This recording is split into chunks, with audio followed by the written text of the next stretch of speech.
righty, folks, another Johnny D Talks to the Stars, and this time around it's a little bit different. Not a person that you see on television all the time, but he had a lot to do with television and movies and things like that. The gentleman's name, Kenneth Johnson. Kenny, it's good to talk to you. How are you doing today? I'm doing great, John. It's great to talk to somebody down in my part of the country. As you know, I was born in Pine Bluff, Arkansas, where my father and mother were also born. And I'll share with you that I have another Mississippi connection because my dad graduated Phi Beta Kappa from Mississippi State University. Oh, cool. Back in probably around 1934, I think. And at that time, it was called, I think, Mississippi A&M, and which he always referred to as Mississippi Agony and Misery. That was his college take. But so he was a very proud graduate of Mississippi State, and so we have that connection as well. Okay, so growing up, now you're born in Pine Bluff. Did you grow up in Pine Bluff, Arkansas? No. I was born during the war, World War II, that is, for those of you who are old enough to remember that. I was born in Pine Bluff, and my dad had already been co-opted into the service early on, being an electrical engineer. That's how he graduated. He helped to build the Pine Bluff Arsenal, which was at the time one of the largest stateside arsenals in the U.S. And once he had finished constructing that, he was taken to Washington, D.C. in about 1944, late 44, early 45. And we moved there to Washington, D.C. And I ended up growing up there thereafter. After the war, he and my mom were divorced. He wanted to go back to Little Rock. She didn't. And so I was raised in Maryland, outside of Washington, D.C. And but I'd go visit every summer. I'd go down to spend the summers with my dad in Arkansas and see all my relatives down there. And I'm there for about 5 minutes, and I swear to God, at the time I said, Johnny, I'm just talking the same way they are. Come over here, Kenny, give us some sugar. It was a wonderful to be able to see both sides of the country and two sides of the world at the time. So, okay, you are now, you've been for many years one of the best directors and producers and writers and also creators of TV shows. One of the many shows, Incredible Hulk. We've got a lot of others we'll be talking about. I mean, how did you get from Pine Bluff, Arkansas, and going through all these other places, Washington, D.C., and then ended up being one of the biggest directors, writers, and producers and creators of Hollywood? Well, you flatter me. I wouldn't think I'm that, but I certainly have had a good, successful career here that I've been very happy doing. It's all my grandmother once told me, if you find a job you'll love, Kenny, then you'll never work. And I thought, wait a minute. Oh, I get it. Because it won't be like work, and that's the way it is. My career has always been my hobby, and I realized very early on in high school that I had a real interest in the theater. I had not been thinking about television or film, but the theater. I had done a little acting and such, and realized that it was fun to get a reaction from an audience and to tell them a story. So when it came to be sort of college time, I really, one of my drama coaches, I believe, said you really need to go to what was then Carnegie Tech. It's now Carnegie Mellon University. And I'd not heard of it, but the world had, because the Department of Drama at Carnegie Tech, which had started back in the early teens, 1910, 1912, had become one of the foremost schools for theater in the country. It was not a film school or a television school or anything like that. It was theater. And they were very, very stern about the fact that we are a theater school. We are not involved in film or television. It gave them the shivers. I had some acting success as an actor in high school, but my bent was sort of more than that. And when I looked at the college things you could take at Carnegie in the drama department, you could go in as an actor, or you could go in as a writing student, or a student of costume design or lighting design or production design or business management or something, or you could go in as a director student. And what I noticed was that the directing students had to take everybody's classes. It was by far the most difficult, but I realized that may be the smartest way to go, because I wasn't sure, how I was going to end up. I certainly never thought of myself as a writer, that's for sure.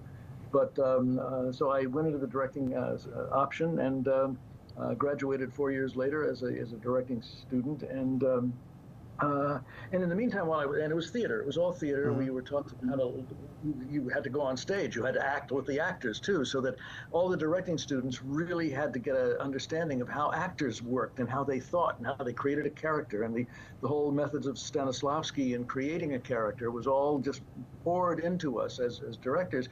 And when I came to California, I was quite startled to see how few film directors had any idea how to talk to actors. Hmm. And that made me sort of unusual out here. And I think it's one of the things that has made me helped to make me successful was the ability to understand what actors need and what they need for support and guidance and help and to speak their language.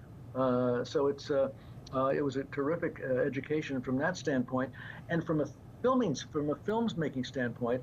When I was a freshman, very early in my freshman year, I met a young man named Bill Pence, who was a senior. He was not in the drama department; he was in management or something at Carnegie.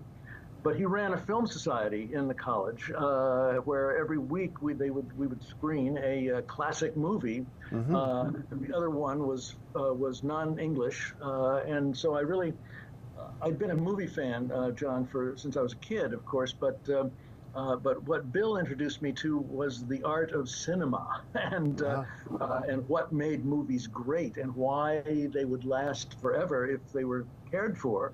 Um, and um, and so I really, when he graduated, he was about to graduate, and he was a senior, as I said, near the end of the year. I'd been helping him run the Film Society and running the projector and writing film notes and things like that. But I said, Bill, you're graduating in a couple of months. Who's going to take over the Film Society? And he said, well, I thought you were. It was only the two of us. I said, I don't know enough about film. He said, oh, come on, Kenny. If I said intolerance to you, what would you think? And I'd say, well, if you said intolerance to me, I'd think of my mother. Because she was a very bigoted, anti-Semitic woman, and it didn't have anything to do with filmmaking. But Bill said, you can do it, and I did, and I took it over and I ran it for the next 3 years, and it actually put myself through school by helping to set up film societies in other colleges. So by the time I got out of Carnegie, I had this terrific theatrical training from my teachers and my educators and my professors at Carnegie, but I also had this terrific film experience because I'd had it was like going to the American Cinematheque or like Francis Truffaut and Jean-Luc Godard in Paris at the same time I was that age. They were going to the Paris Cinematheque and seeing what I was, all of the old great classic movies. And so I came out of there with a real sense not only of theater and how to talk to actors and how to work as a director, but also understanding the art of cinema and realized that I really wanted to go in that direction, John, because you could only do so much on stage. I mean, there's wonderful performances that you will see on stage, and that'll move you, and you'll remember them for the rest of your life. But once the curtain closes and the lights come up, that performance is gone, except in your head. On the contrary, when you're making a movie or a film or a TV project, when you can capture it on film or digital or however nowadays, you got it, and you've got it forever. I mean, people go back and look at the stuff that I did 40, 50 years ago on $6 Million Man or Bionic Woman or and it's as alive as now as it was when we first did it. And I loved that. I also like the idea that that filmmaking allowed you a much larger proscenium. You weren't confined to the limits of the stage. Okay. I remember going to visit my daughter Julie when she was at the NYU Film School in New York, and we were walking through Times Square together one night, and she stopped and just looked around, and she said, "Gosh, Dad, look at all the extras." and all the people that are walking around. It's like, but Julie characterized there in a nutshell the beauty of being a filmmaker, because the world becomes your proscenium. And you have, there were times when I actually filmed in Times Square, and excuse me, and one of the great ego rushes of all time, John, is to be able to stand in Times Square with a walkie-talkie and say, "Hold the traffic in Times Square." That's cool. Yeah, it was very cool. It was like a lot of things that people dream about, and here I am doing it. It's I tried to stay conscious all the time of living in the moment. I was in a production of Our Town, Thornton Wilder's great American play where one of the characters questions, doesn't anyone appreciate life while they're living it every minute? And the stage manager says, no, they don't. The poets and maybe, but that's about, and the saints, maybe that's about all, you know. And so I've tried to adopt that philosophy of really living in the moment and really appreciating every single day. That is cool. Because you never know what day is going to be your last one, and I've tried to put that feeling out to my friends and my students in my filmmaking seminars, and the people that I work with on a daily basis as a filmmaker. It's just a wonderful, exciting career to have. All right. Well, you mentioned the influences, I guess, when you started into going into this venture. Who are some of the directors in some of the movies? Like, I remember taking a film class at the University of Kansas many years ago and seeing Night of the Hunter, which was just outstanding, and that's left an impact on me. Any movies and any directors that left an impact on you when you were younger? Oh, sure. So many of them. Incidentally, the fellow that gave me the Film Society in high school, Bill Pence, Bill went on to create the Telluride Film Festival. Okay, All right. He ran it with his brilliant wife, Stella, for 33 years. They just retired a couple of years ago, and Bill died just about a year or so ago. He was in the memoriam, as a matter of fact, when they do that at the Academy Awards and they go through the people we've lost. Bill was among them. No, I've been very privileged to not only see the movies like the Seven Samurai, for example. Kurosawa's a great movie, which happens to be my personal favorite movie of all time, The Seven Samurai. It was made by Kurosawa, and I screened it at the Film Society. But then I took the film home that night, and I had a viewer where I could crank through it and literally go through it frame by frame and watch everything that, what he did and why. And later on, another time, years later, when I had had it on video, I could go through it again. And it's just a master class in filmmaking, because The Seven Samurai contains everything you could possibly have in a movie. I mean, there's an amazingly wonderful story of heroism and bravery and cowardice and love and romance and adventure and action and graphic filmmaking brilliance. And at the basis of it is Kurosawa's deep sense of humanism. And that's what threads through all of his movies, is that feeling of life and being alive. And when you go through and The Seven Samurai runs about 3.5 hours. It's a really long movie. Indeed. But the fascinating thing is, when you're watching it, it feels like it went by in an hour, because it's so good and captivating. And I learned a lot just from that one movie. But like that one movie, I've done the same thing with many over the years, where I will go back and look again. And then I've had the good fortune of being able to meet some of the great film directors. I met David Lean when I was in New York, and I produced he had just done Dr. Zhivago, and I produced the television coverage of the world premiere of Dr. Zhivago. I was only 23 years old, I think, at the time, working in television in New York. But I got to, spend some time with David Lean, and then later again, I saw him again at the Directors Guild one evening, and we had a long evening there, one-on-one. Fritz Lang, the brilliant German director who did so many great films like Metropolis in the silent era, and so many great Hollywood movies when he later came to Hollywood. Again, I spent an evening with him.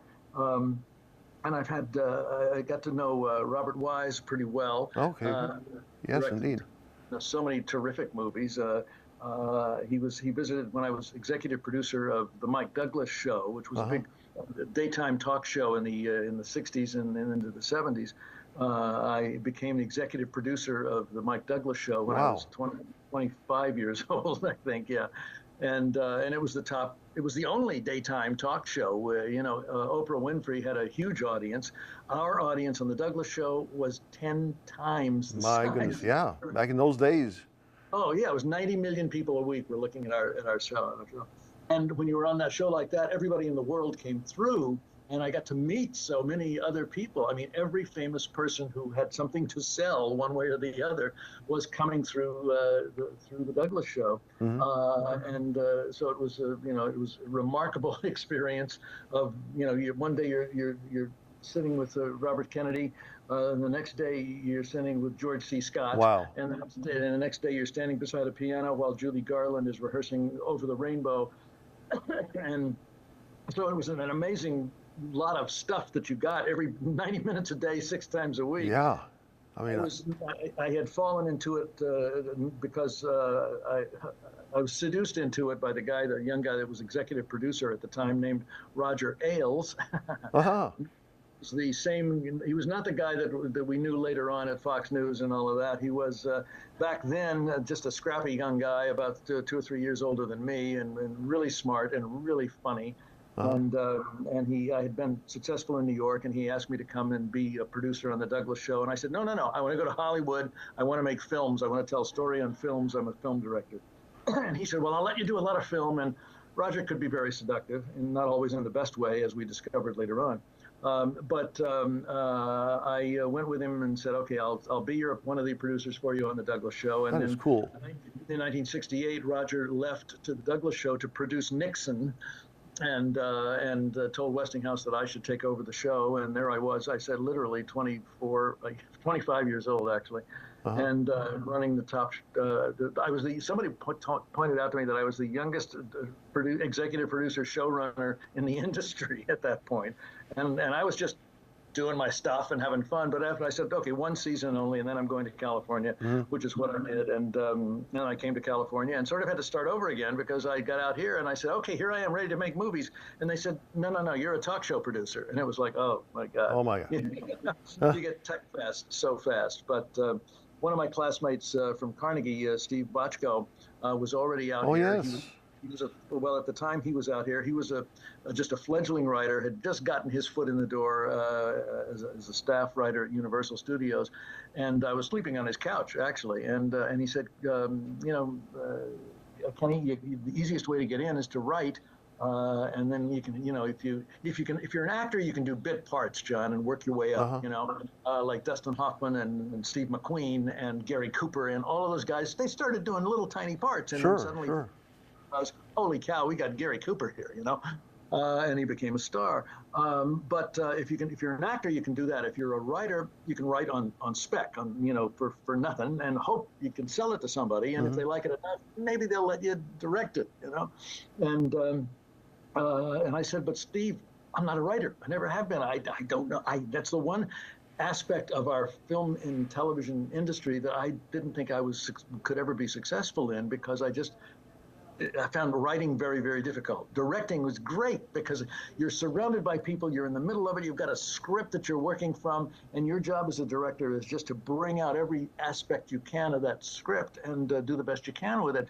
But writing is like hard, but Steve convinced me that I should really press myself and do that. So I did. I became a great writer, John, of unproduced screenplays, most of which in my office files upstairs. But I wrote one that Steve really liked a lot, and he handed it off to a producer at Universal, executive producer at Universal, named Harv Bennett, who was doing big shows like Rich Man, Poor Man, and that. Okay. And Harv had just started this new show, The $6 Million Man, and needed scripts in a hurry, which is what you always do when you're starting a show. And he read my feature script, and he really liked it. He said, I can't help you get this movie made, but I really like your writing. Would you bring me some ideas for $6 Million Man? And I thought, okay, sure. And I went home and came back, and we sat down, and I said, why don't we do The Bride of Frankenstein? And he said, what do you mean? And I said, well, you've got this guy that's sort of a monster. He's got these strange parts and strange legs that make him super strong and all. I said, shouldn't there be a female counterpart to that? Yes. Bionic Woman. I said, yeah. And so he loved the idea, and they said, okay, you want to write the script? And I said, sure, I'll write that. And so that's how it kicked off. And Harv took me under his wing as a wonderful sort of protege, and recognized, because of my Douglas show history and everything, that I certainly had some chops, some abilities. and had proven to him with that spec script that I wrote that I could do some good there, and it developed into a wonderful relationship where he said, "Look, Kenny, I'd like you to join the show. I'd like you to come on as a writer producer, the writer and the producer on the show." And I said, "Thank you, Harv. I'm flattered, but can't I just write and direct? You know, producing is a kind of pain in the ass, and besides, you're responsible for like a 24 shows a season, depending on the buy."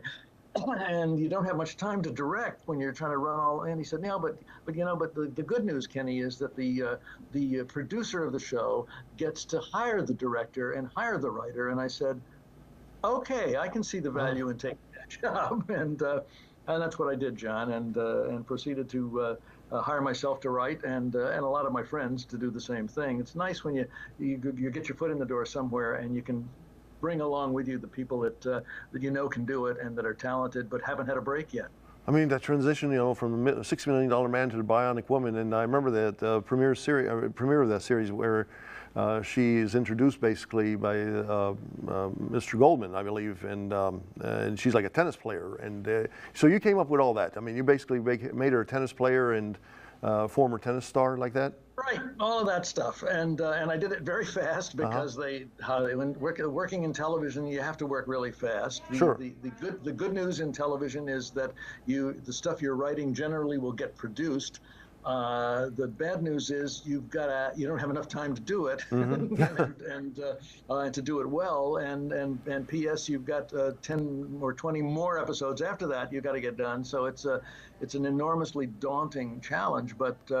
Yeah, Harv and I looked very carefully at actresses. One of the ones that we looked at was someone you interviewed, Stephanie Powers. Okay.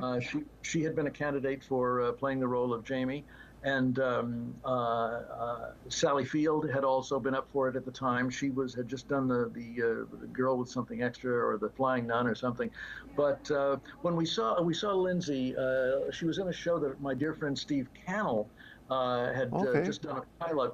I remember when Steve gave me the script for the pilot that he had just written and asked me what I thought of it, and I read it and I said, "If I were you, I'd go to James Garner." And he got a quirky smile. Yes. It was the Rockford Files that he had handed me to read, and yes, they were just making a deal with James Garner. And when I saw the pilot, Lindsay had a guest star role in the pilot. She was a contract player at Universal at the time. Okay. And Lindsay had this extraordinary facility, John, for spontaneity. She could take anything that you had written as a writer and really make it sound like it was coming out of her brain in the moment, you know. And she was just the right kind of feel we wanted, the girl next door kind of feel, pretty but not beautiful, and an actress for sure. And that extra layer, that extra special touch that Lindsay has that very few actors really have naturally is that gift of spontaneity. And so she was exactly the right one and in the right place at the right time. And it was lightning in a bottle. And that's what happened. The interesting introduction, how you did it, how you wrote. I do remember where she was like Steve Austin's girlfriend, and then trying to get her memory back. And you all played off of that, and it was such a very brilliant way of introducing her character, and you know, and these little bits and pieces of her remembering something, but not always remembering. That was a pretty cool thing, and again, you came up with that too. Yeah, I'm pretty sure. Well, when I first created her, I said, "Look, we can't do a show where Steve Austin meets somebody, and in a half an hour they're in love." I said they have to have been in love before. Yes. And so in the original 4 hour, 2 hours of script that I wrote, they had had a romance. They had a little carving on the tree, Jamie and Steve, you know, and they were reunited, and that kindled the romance, and it built to the marriage and all of that, or they were about to get married when her bionics went south and she crashed, and Universal, when I wrote the script, the original 2 hour script, at the end of it, I left her in a sort of a cryogenic deep freeze somewhere, and they said, no, we want her dead. I said, but it's not, you might want, no, we want her dead. We don't want a lot of bionic people running around, you know. So I said, okay, cerebral hemorrhage, she's gone. And the show opened on $6 Million Man, Bionic Woman. After the last it aired and she died, there was this huge waterfall of mail from people all over the country to Universal Studios and to me personally saying, "What have you done?" You know, and my favorite came from the head of the psychology department at Boston University, who said, "How dare you? How dare you heartless bastards out there in California create this wonderful archetype or this role model for young women and just toss her aside, you know?" And the studio was looking at these letters, but they were also looking at the ratings, John, because when the Bionic Woman came on, $6 Million Man's ratings went up higher than they'd ever been. And they said to me, the studio and the network, "Why'd you kill her off anyway, Kenny?" You know? And I said, "Wait a minute, you know, because you told me to." They said, "Well, okay, you know what? Bring her back to life." And I said, "Oh, sure." You know, so I created some mumbo jumbo where we could bring her back to life, and as you know, and then there we go, and we got rolling into it. But unfortunately, I thought a very dramatic, nice touch would be when she comes back from this situation where Steve discovers she is still alive, and the doctors had been keeping her alive, but she had some brain damage, and one of the things that was lost was the fact that she had been in love with Steve, which put my hero Steve in a wonderful dramatic position where he could suffer. And actors, John, love to suffer more than anything else, you know.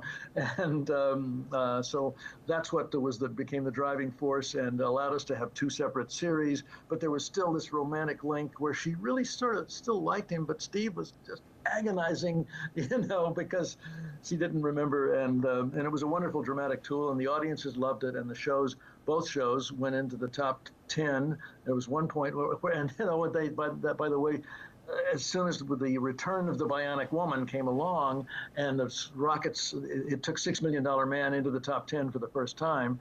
And then Freddie Silverman, head of ABC, said, "Look, Kenny, we want to spin off Bionic Woman into a separate series. And we want you to be on writing, producing." I said, "Well, I'm doing this other show called The $6 Million Man." And he said, "I know you'll be doing two shows. We know that, but you know, you'll get paid well." And I said, "It's not about paid. It's about having time to breathe and having time to direct, you know." And I realized quickly that I was for a while writing and producing two shows, one of which was the #1 show in the country, and the second one, The Bionic Woman, was the #3 show in the ratings. Wow, that is so cool. Yeah, it was astonishing, but I didn't have time to do what I wanted to do, John, which was beyond age. I mean, I just found it dramatic how you also, again, going back to the first episode, because I remember that, it's just like in my mind, and you know, remembering how you had that, there was like a scrapbook of pictures, and you know she's going to try to discover who Steve is and everything like that. You introduced that a little bit. They were like the couple, the older couple, the mom and dad. I can't remember, that was Steve's mom and dad, or I think that you had. That's right. Yeah, and they had that scrapbook and everything. Yeah, you know, it was wonderful, and a wonderful cast to work with on the show. And Richard Anderson was just a gem, and they were all fun. And no, it was a wonderful, fun show to do. And eventually I said, "Look, I just can't. I'm never going to do the directing that I want to do if I'm trying to run two shows at the same time." So I let go of $6 Million Man. Lee was not happy with me, Lee Majors, for a while, because he wanted, "Come on, Kenny, stay with me. Somebody else can do her show, you know." And I always saw Lee talk like he's a little bit constipated, you know, John. It was, and when we were doing the Bigfoot episode, particularly, and I know we haven't got much time left here, but I'll tell you that when I was doing 6 Mil, after I'd already written The Bionic Woman, I was still writing the other episodes, and I had written this Return of Bigfoot show, because Bigfoot was sort of big news at the time, a lot of fuzzy photos, you know, and going around, and I thought, okay, this would be fun, and I was always looking for worthy adversaries for Lee Major's super strength and all like that, so, you know, why not Bigfoot? Yeah. And we hired Andre the Giant to play the lead. He was a wrestler at the time, and 7 foot and 7.5 feet tall, and a real sweetheart. Spoke no English, only French. I had to speak my pidgin French to him. Not very well. I had to have a translator. This was before he did The Princess Bride. Yes, indeed. There's this one scene where I had written that Steve loses the fight with Bigfoot, and Bigfoot picks him up and carries him into this cave, and he goes through this cave, and they reach this rotating ice tunnel where it's going around and around, and you got to walk through it. And it was actually something that they had just started on the Universal tour, and I thought, oh, this is a great piece of, I can use this for something. It's a visual. So I said, this will be great. Andre will carry Lee into this road. Whoa, spooky! What is all this all about? Frozen ice tunnel, and the problem was the effect of when you were standing in the ice tunnel. If the walls weren't turning, you could stand there, but as soon as the walls started to rotate, you just fell over, you know, and you, even when you knew what was going on, your mind said, no, this room is turning. And I said, okay, open the back doors way back there in the back so we can see the horizon, and then we'll know and nobody will fall over, right? I thought I was so smart. So we opened the back doors, we're all standing there, and the room starts turning, and we all fell over. And, you know, Lee came to me and said, Kenny, Andre's got to carry me down through that thing. He can't walk. He's going to fall over. He's going to drop me on my ass. And he's going to fall on top of me. You know? I said, no, Lee, don't worry. I have taught Andre the secret. I've taught Andre how to walk down the tunnel and not be taken in. And the trick was very simple. You didn't look straight out. If you looked straight out, you were in trouble because you immediately got the peripheral vision going. But if you looked down at the floor while you were walking, just that much, then you could walk straight. And he's going to drop me, Kenny. No, he's not, Lee. I had Andre pick me up, and I said, Andre, walk with me and show Lee how it works, you know. And we got the shot, and it worked okay. And that became one of the episodes that so many people keep writing and talking about, even to this day. It was an episode and a lot of fun. That was a very popular episode from my childhood. I remember, I mean, that was one of the most big talked about episodes I was like about in 5th grade, 6th grade at the time, and it's just like everybody was talking about that episode. I mean, it was like the $6 Million Man meets the Bigfoot played by Andre Giant. It was just like a big blockbuster, almost as I think as big for us as that time period where Who Shot JR, basically. That's right. Well, there was that. That's true. There was that, and then when the Bionic Woman died, and then at the end of the, you know, that was in the years when at the end of they'd run the reruns of the shows through the summer, and then at the end of the last rerun of the summer of $6 Million Man was my original 2-part Bionic Woman, where she died, and at the end of it they said, tune in next week and for the return of the Bionic Woman, and everybody in America tuned in, and that's when 6 Mil just shot up in the ratings, and we stayed in the top 10 for as long as I was with both shows. But eventually I decided to let it go. Lindsay and I just decided it was time for me to look elsewhere and do something else. I had been offered some of the Marvel comic superheroes. Universal had bought the rights to. One of them was you know, and Frank Price, who was running Universal, said, which one would you like to do? We want to give you the first choice of all the producers on the lot and the directors on the lot. We want you to have the first choice about which one you want to do. And I said, none of them, Frank. You know, I just wasn't interested in spandex and primary colors, you know, and so I said, gee, I don't want to do any of them. And particularly something, you know, there was this one about this big green guy. So it was crazy, and I don't know, maybe you've heard this story in other interviews, but I was home. I was in the middle of reading a book that my wife Susie had given me. The book was Les Miserables. So I had Jean Valjean and the fugitive on the run, and Inspector Javert, the intrepid inspector who was chasing him, determined to bring him to run. And I thought, okay, I could take a little bit of Victor Hugo and the fugitive concept, and a little bit of Dr. Jekyll and Mr. Hyde, you know, Robert Louis Stevenson, and this ridiculous thing called The Incredible Hulk. Wow. And I think I turned it into an adult psychological drama about a man who has brought down a curse upon himself and has to suffer the consequences. You know, let me just, not to interrupt, Kenny, but I think we're about on we're basically at the point where we have to decide. Would you want to do a second part on all this, on your talks? Because we could, I mean, we're about a minute or two away before our Zoom here is over with. And Oh, that's again, good. Yeah, that's fine. That's good. I can talk a little faster too. no, no. Well, basically, I mean, would you mind doing a second part with us? No, I'd be happy to do Okay. something again for All you. right, John. sure, Let me sure. know, and we'll set up a time schedule and make it work. Yeah, In the we'll meantime, set up something. It's been a delight. Oh, and, it's been a thanks delight. I for mean, your this is, I interest. mean, you haven't even gone into the Incredible Hulk or even Oh, V. no, I mean, yeah, V, no, the Alien it's- series that you've came up with, V, the Alien series, that would be a have great about- second part. We have about 18 more hours we could do. Oh, but we can yes, yes. certainly- we can certainly do This could one be up there more, with one of those Ken Burns novels. I mean, Ken Burns, you know, the Yeah, TV shows, you not know. that much. I'll be dead by the time we finish that. Anyway, but it's been great talking to you today. It has been great. Yeah, and we'll talk together. We'll hook up again soon. A brilliant career. I got to ask you how you about all of the Incredible Hulk and V and all these other shows and everything, and Alien Nation, all these other things you've come up with and everything through time. Okay. So again, it has been very much a big time pleasure to have you here on the show, and I wish you welcome, John. the best of luck, and we'll talk soon, hopefully. You bet. Thanks a lot. Take care. All right.